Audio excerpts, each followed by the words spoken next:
اور تو سب کچھ کرنا مگر شوہر کے آگے یہ 5 باتیں کبھی بھی نہ کرنا، یہ 5 گناہ کبھی بھی نہ کرنا، ورنہ یاد رکھنا مرنے کے بعد قبر تمہارے لیے جہنم کے گڑھوں میں سے ایک گڑھا بن جائے گی۔ حضرت بایزید بسطامی رحمۃ اللہ تعالی علیہ کے شہر بسطام میں ایک اللہ والا رہتا تھا، جس کے دل کا تعلق اللہ کی ذات کے ساتھ جڑا ہوا تھا، جس کا دن روزے میں گزرتا، پوری رات عبادت میں گزرتی۔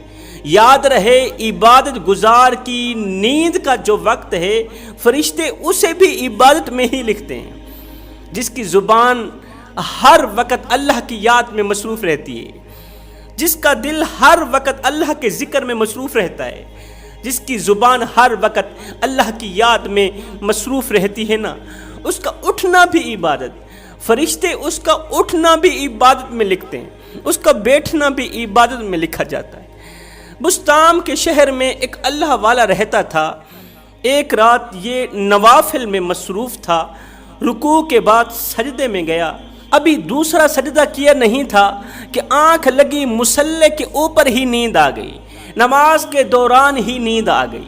اللہ والا کہتا ہے میں خواب کی دنیا میں بسطام کے قبرستان گیا، بسطام کے قبرستان گیا، کیا دیکھتا ہوں کہ ایک قبر کے اندر آگ لگی ہوئی ہے، آگ نے قبر کو جہنم کا ایندھن بنایا ہوا ہے، قبر جہنم کے گڑھوں میں سے گڑھا بنی ہوئی ہے، قبر میں چیخ و پکار ہے۔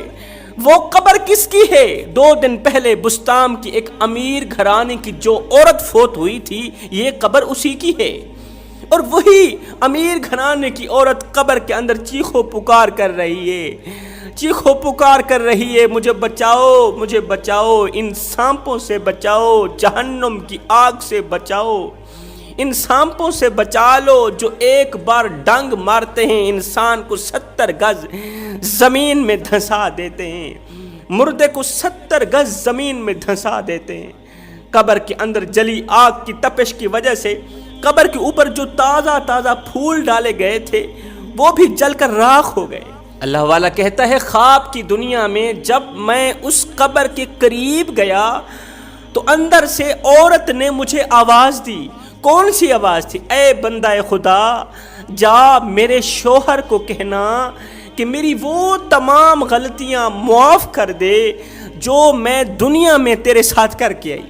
تیری زندگی میں نے جو کالے کرتوت کیے نا وہ معاف کر دے، جو غلطیاں کی، جو تیرا دل دکھایا، دل توڑا، مجھے معاف کر دو۔ جب تک تو نہیں معاف کرے گا مجھے میرا اللہ بھی نہیں معاف کرے گا، اگر تو مجھے معاف نہیں کرے گا تو قیامت تک میں اسی عذاب میں مبتلا رہوں گی، قیامت تک میں ایسے عذاب میں مبتلا رہوں گی۔ خدا را مجھے اس عذاب سے بچا لو، مجھے قبر کی کیڑوں سے بچا لو، مجھے قبر کی آگ سے بچا لو۔ یہ اللہ والا کہتا ہے قبل اس کے کہ میں سورہ فاتحہ پڑھتا، قرآن مجید کی تلاوت کرتا کہ عذاب تھوڑا کم ہو جائے کہ میری آنکھ کھل گئی، اتنے میں میری آنکھ کھل گئی۔ اللہ والا کہتا ہے راتوں رات میں گھر سے نکلا، ڈھونڈتا اس عورت کے شوہر کے پاس جا پہنچا،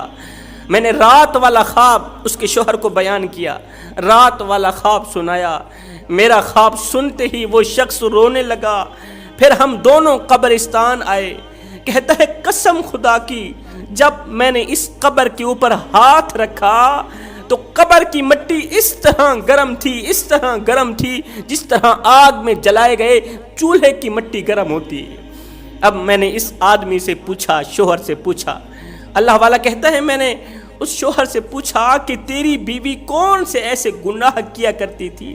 آخر تیری بیوی کون سے ایسے گناہ کیا کرتی تھی جس کی وجہ سے اس کی قبر جہنم کے گڑھوں میں سے گڑھا بن گئی، جس کی وجہ سے اس کی قبر میں آگ جلی ہوئی ہے، آگ میں بچھو ہی بچھو ہیں،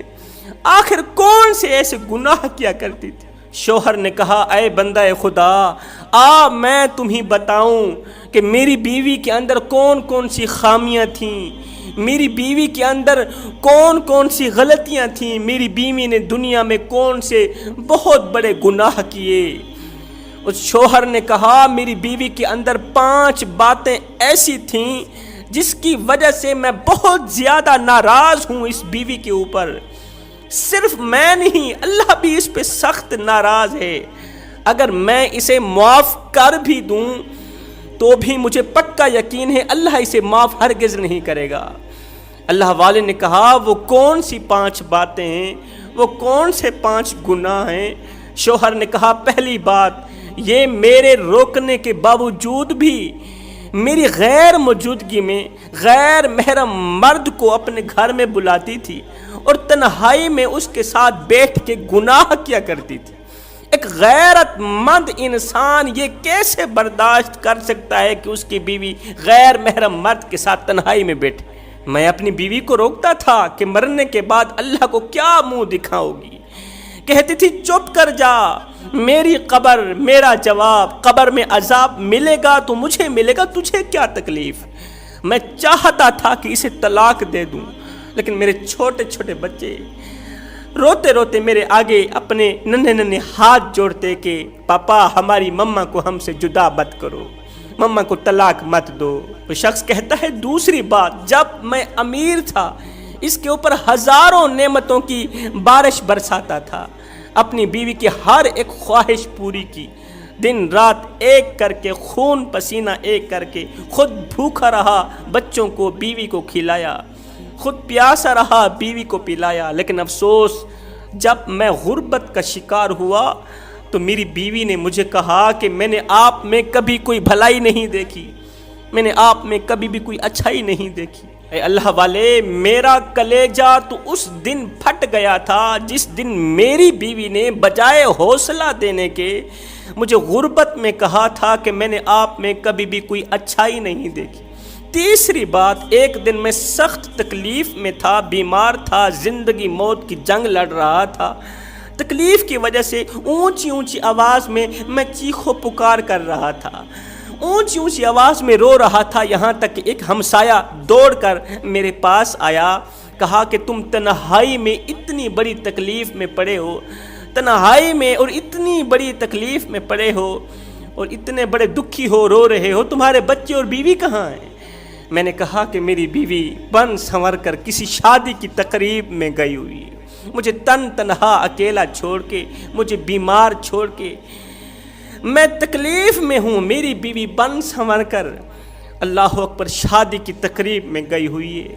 سننے والے نے کہا اللہ اسے غارت کرے جس نے اپنے بیمار شوہر کو گھر میں اکیلا تنہا چھوڑ کر خود شادی اٹینڈ کر رہی ہے۔ کہتا ہے چوتھی بات، جب میں محنت مزدوری کر کے بیوی بچوں کی روزی روٹی کے لیے خون پسینہ ایک کر کے تھکا ہارا شام کو گھر آتا تھا نا، تو میری بیوی بجائے مجھے ویلکم کرنے کے کوئی ایسا جملہ بولتی کہ میری تھکاوٹ مزید بڑھ جاتی، میری تھکاوٹ اور زیادہ بڑھ جاتی۔ پانچویں بات، میں اسے کہتا تھا کہ جس کا کھاتی ہو اس کے گیت گایا کرو، مطلب اللہ کا شکر ادا کیا کرو، نماز پڑھا کرو، قرآن پڑھا کرو، اللہ کے حضور جھکا کرو۔ تو آگے مجھے جواب دیتی میری قبر میرا جواب، قبر میں عذاب ملے گا تو مجھے ملے گا، تجھے کیا تکلیف؟ میں جب اسے طلاق دینے کا سوچتا تھا تو میرے چھوٹے چھوٹے بچے ننھے ہاتھ جوڑ کے عرضی کرتے پاپا مما کو ہم سے جدا مت کرو۔ حضرت یہ وہ 5 گناہ ہیں جس کی وجہ سے یہ بدقسمت اور بدبخت گنہگار بدکار سیاہکار عورت قیامت تک اسی عذاب میں مبتلا رہے گی۔ ہاتھ جوڑ کے عرضی کر رہا ہوں، اے اسلام کی مقدس شہزادیوں، مر جانا مٹ جانا، شوہر کے سامنے یہ 5 باتیں کبھی نہ کرنا۔